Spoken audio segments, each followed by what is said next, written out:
The Tale of Peter Rabbit by Beatrix Potter. Once upon a time, there were 4 little rabbits, and their names were Flopsy, Mopsy, Cottontail, and Peter.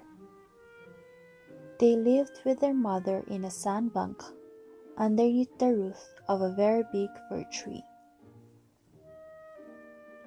"Now, my dears," said old Mrs. Rabbit one morning, "you may go into the fields or down the lane, but don't go into Mr. McGregor's garden. Your father had an accident there. He was put in a pie by Mrs. McGregor. Now run along and don't get into mischief. I am going out." Then old Mrs. Rabbit took a basket and her umbrella and went through the wood to the baker's. She bought a loaf of brown bread and 5 currant buns. Flopsy, Mopsy, and Cottontail, who were good little bunnies, went down the lane to gather blackberries.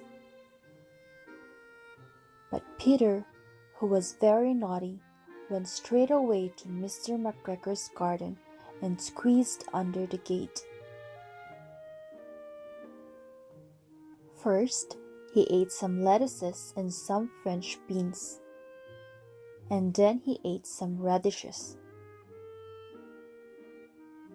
And then, feeling rather sick, he went to look for some parsley.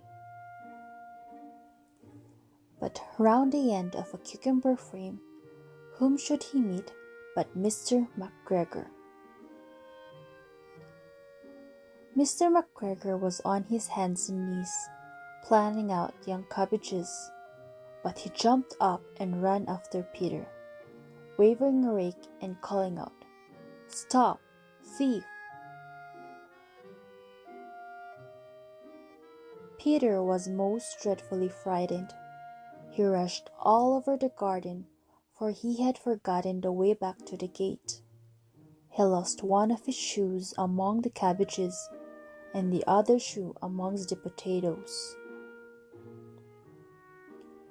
After losing them, he ran on 4 legs and went faster, so that I think he might have got away altogether if he had not unfortunately run into a gooseberry net and got caught by the large buttons on his jacket.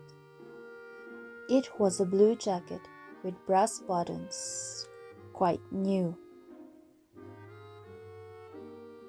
Peter gave himself up for lost and shed big tears, but his sobs were overheard by some friendly sparrows, who flew to him in great excitement and implored him to exert himself. Mr. McGregor came up with a sieve, which he intended to pop upon the top of Peter, but Peter wriggled out just in time, leaving his jacket behind him, and rushed into the tool shed and jumped into a can. It would have been a beautiful thing to hide in if it had not so much water in it.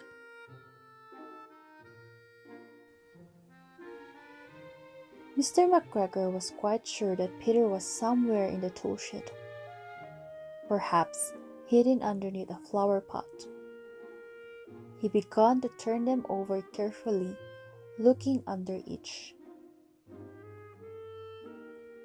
Presently, Peter sneezed. "Achoo!" Mr. McGregor was after him in no time, and tried to put his foot upon Peter, who jumped out of a window, upsetting 3 plants. The window was too small for Mr. McGregor, and he was tired of running after Peter. He went back to his work. Peter sat down to rest. He was out of breath and trembling with fright, and he had not the least idea which way to go. Also, he was very dumb with sitting in that can. After a time, he began to wander about, going lippity-lippity, not very fast, and looking all round. He found a door in a wall, but it was locked, and there was no room for a fat little rabbit to squeeze underneath.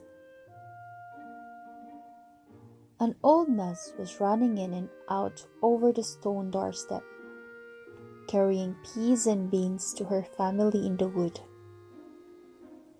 Peter asked her the way to the gate, but she had such a large bee in her mouth that she could not answer. She only shook her head at him. Peter began to cry. Then he tried to find his way straight across the garden, but he became more and more puzzled. Presently, he came to a pond where Mr. McGregor filled his water cans. A white cat was staring at some goldfish. She was very, very still, but now and then the tip of her tail twitched as if it were alive. Peter thought it was best to go away without speaking to her. He had heard about cats from his cousin, little Benjamin Bunny.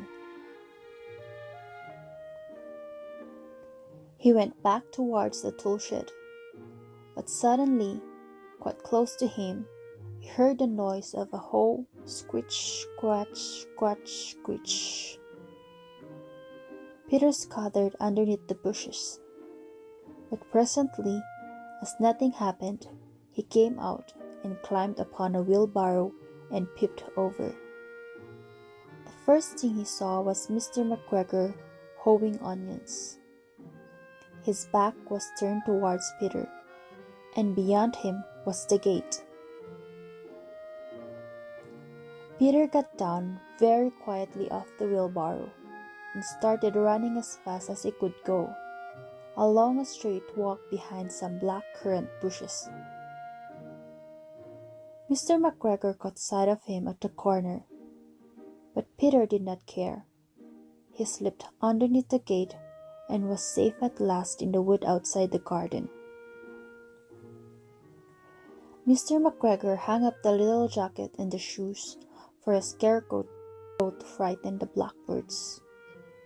Peter never stopped running or looked behind him till he got home to the big fir tree. He was so tired that he flopped down upon the nice soft sand in the floor of the rabbit hole and shut his eyes. His mother was busy cooking. She wondered what he had done with his clothes. It was the second little jacket and pair of shoes that Peter had lost in a fortnight. I am sorry to say that Peter was not very well during the evening. His mother put him to bed and made some chamomile tea, and she gave a dose of it to Peter, 1 tablespoonful to be taken at bedtime. But Flopsy, Mopsy, and Cottontail had bread and milk and blackberries for supper.